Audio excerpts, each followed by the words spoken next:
Welcome back, everybody, for another deep dive. Today, we're tackling big one, the JFK assassination. Specifically, we're going to be examining all of the evidence surrounding Lee Harvey Oswald's role in it. Yeah, and we're going to be using as our source material some really interesting discussions from a forum called What Lies Beyond. It's a thread called Sixth Update, November 2010, 1963. Did Oswald kill JFK? Uh, And it's really a fascinating forum. They get into all kinds of mysteries. it's amazing how even after 50 plus years, this case is still generating so much debate and discussion. We're probably not going to solve it here today, Wow. but just exploring these forum posts and the evidence they present, I think, is going to be an eye-opener. Absolutely. We're going to unpack conflicting accounts. We're going to highlight intriguing details. And hopefully we're going to let you, the listener, draw your own conclusions. Okay, let's rewind back to Dallas, 1963.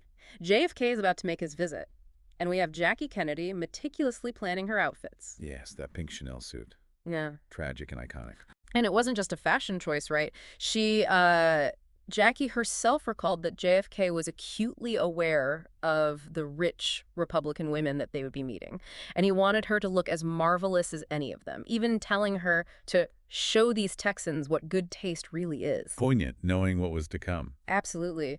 Especially considering that JFK received multiple warnings to cancel the trip altogether. There was Billy Graham, the evangelist. He had a sense of foreboding, and then Senator William Fulbright, who basically called Dallas a dangerous place. Yet JFK, known for his courage, went ahead, and then in a chilling twist of fate, the last words that he heard from Nellie Connolly were, "Mr. President, you can't say Dallas doesn't love you." Talk about foreshadowing. It sends shivers down my spine. Yeah. So on to Lee Harvey Oswald, our Yeah. prime suspect. He was working at the Texas School Book Depository, which immediately put him under scrutiny. That presence at the book depository is certainly key. Right. Some accounts have him calmly drinking a Coke on the second floor right after the shooting, but others suggest he was one of the first to leave the building. Like he was making a getaway. That's where it starts to get interesting.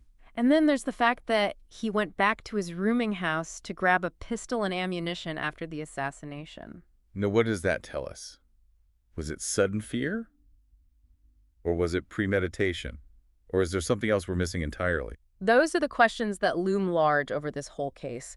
The official narrative, of course, points to Oswald wanting fame, wanting his name etched in history. Fueled by figures like Senator Richard Russell, who called him a general misanthropic fellow seeking notoriety. But if Oswald did crave this kind of infamy, wouldn't he boast about it? Instead, he vehemently denied any involvement. Seems contradictory. It certainly does. It gives weight to Oswald's own claim of being a patsy. Okay, let's dive into the physical evidence that was found at the book depository. We have the rifle, we have the empty shells, the bullet. Sounds pretty damning. It does. But not as straightforward as it seems.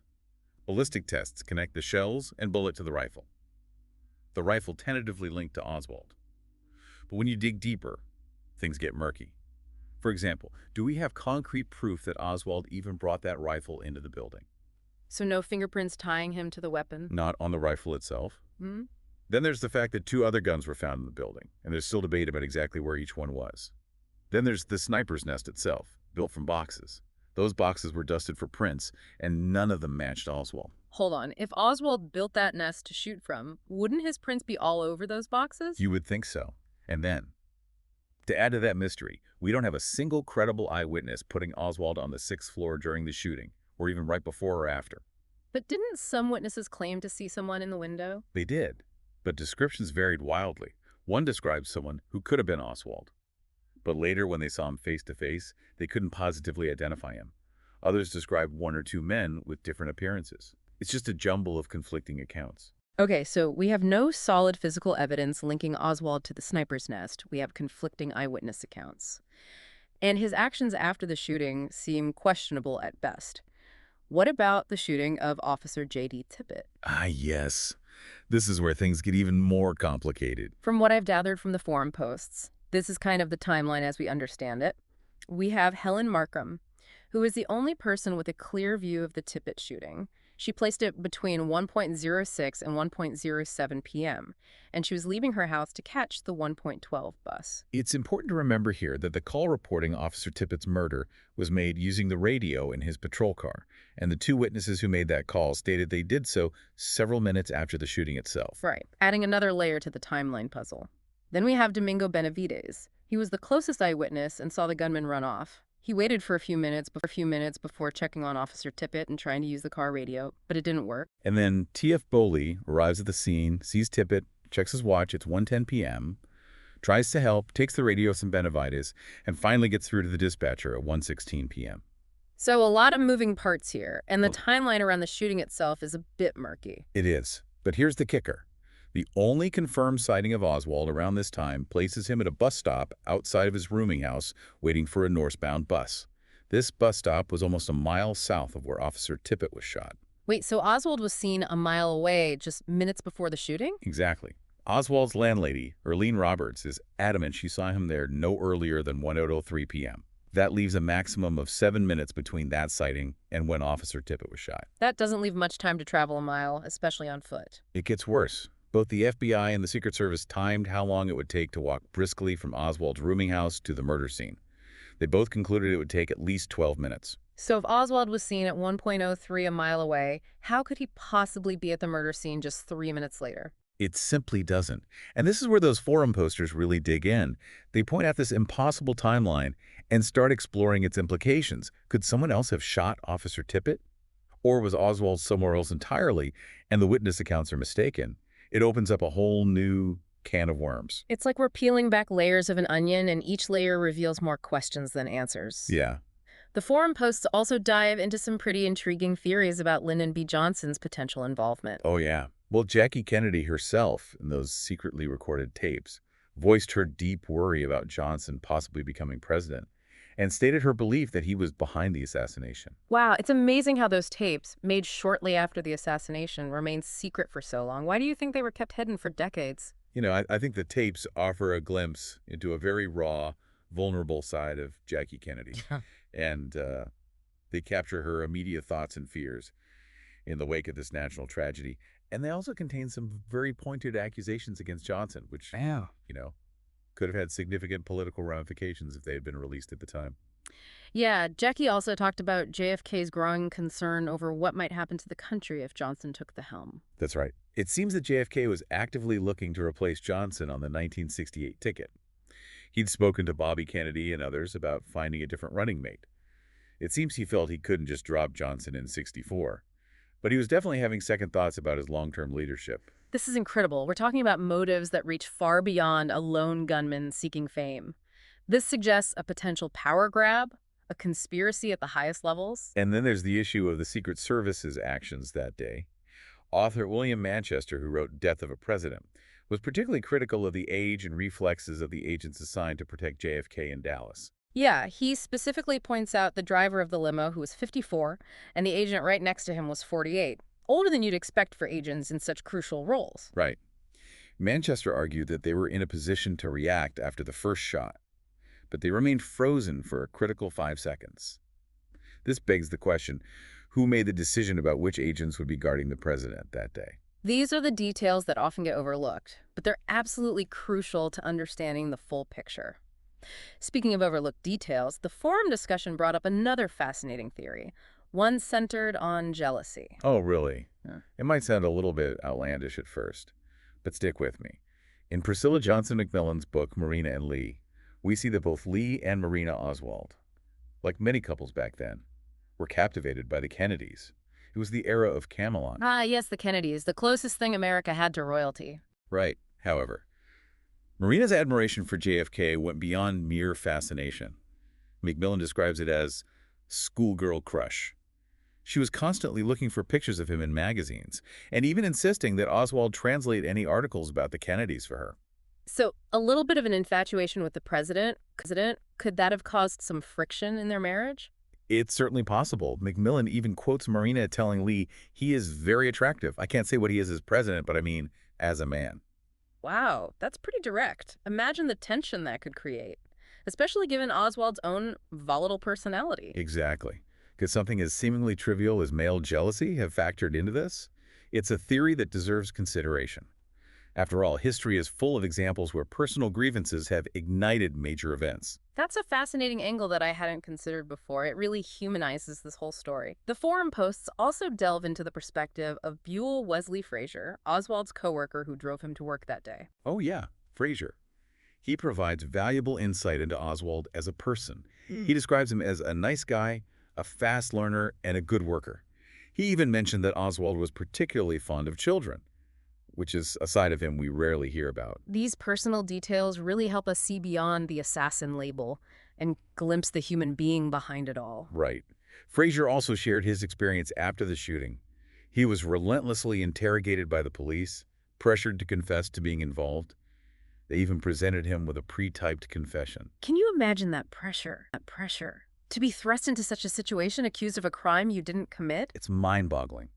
But despite that pressure, despite that fear, Frazier refused to sign the confession. He held on to his innocence. That speaks volumes about his character and his integrity. It makes you wonder how many other potential witnesses might have buckled under similar circumstances. The forum discussion also points out that Frazier, even after testifying before the Warren Commission, the official government investigation into the assassination, continued to maintain his belief that Oswald wasn't capable of killing JFK. Right. The Warren Commission concluded that Oswald acted alone in assassinating President Kennedy. Yes. But many people, including Frazier, had their doubts.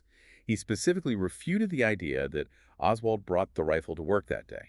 Frazier had seen the bag Oswald carried and insisted there was no way that rifle could have been broken down to fit in that package. So even someone who knew Oswald personally, who saw his actions that day, doubted his involvement. It's just another piece of this complex puzzle that doesn't quite fit. It is, and the What Lies Beyond forum is brimming with these doubts. They dissect every detail, highlight inconsistencies, propose alternative theories. One theory that particularly caught my eye was this notion of a second Oswald. What exactly does that entail? Well, it stems from accounts like the one from a worker at a Dallas employment office, who claimed to have encountered two men resembling Oswald, each with distinct personalities.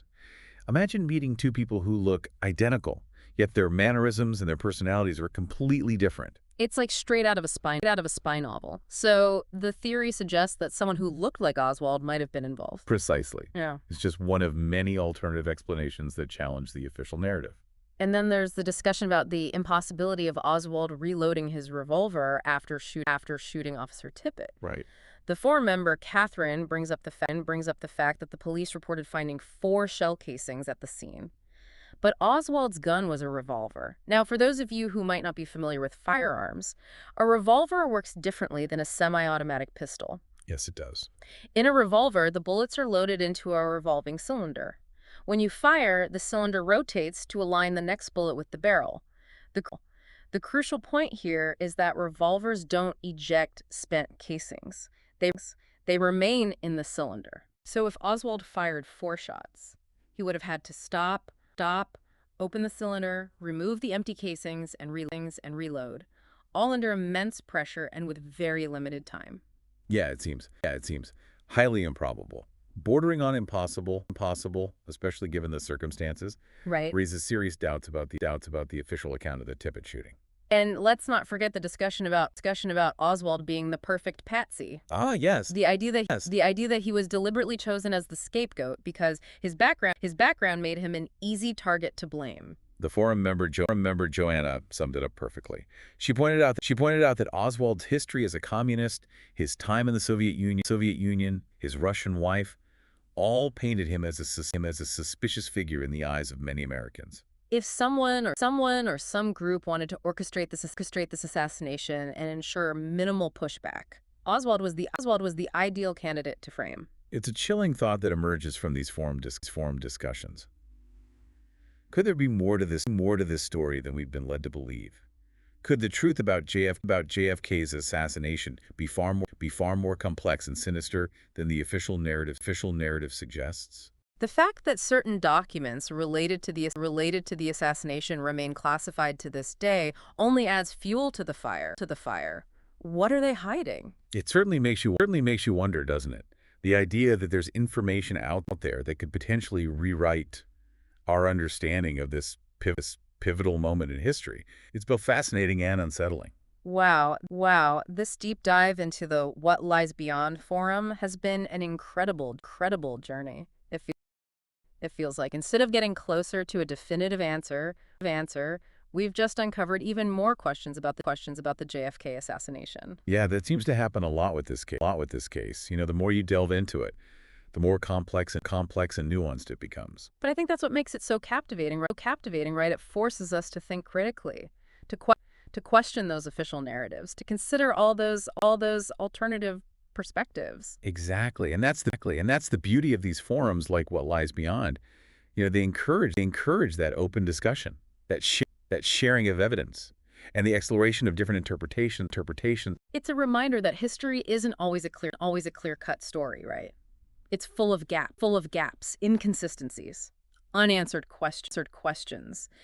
And in a case as significant as the assassination of a president, those unanswered questions can linger for generations. They do. They become part of the national consciousness, shaping how we view not only the past but also the present and the future. So where does all of this leave you, our listener? What's your take on Oswald's role in the JFK assassination? Did he act alone, driven by a thirst for fame? Or was he a pawn in a larger, more sinister game? A patsy set up to take the fall for forces beyond his control.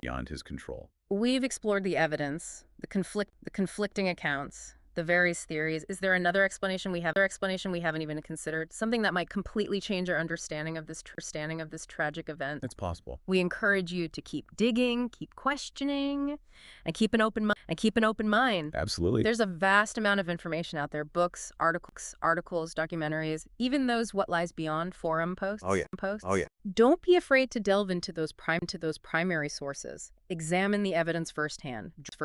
Draw your own conclusions. Right. But as you do that, remember to be discerning.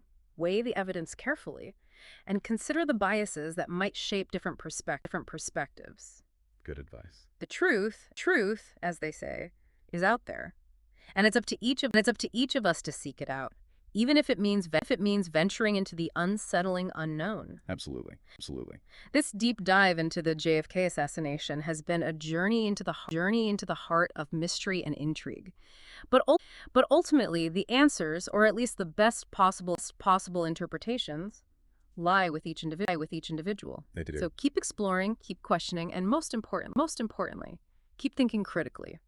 We hope this deep dive has provided you with the tools and inspiration to continue your own exploration of this enduring historical puzzle.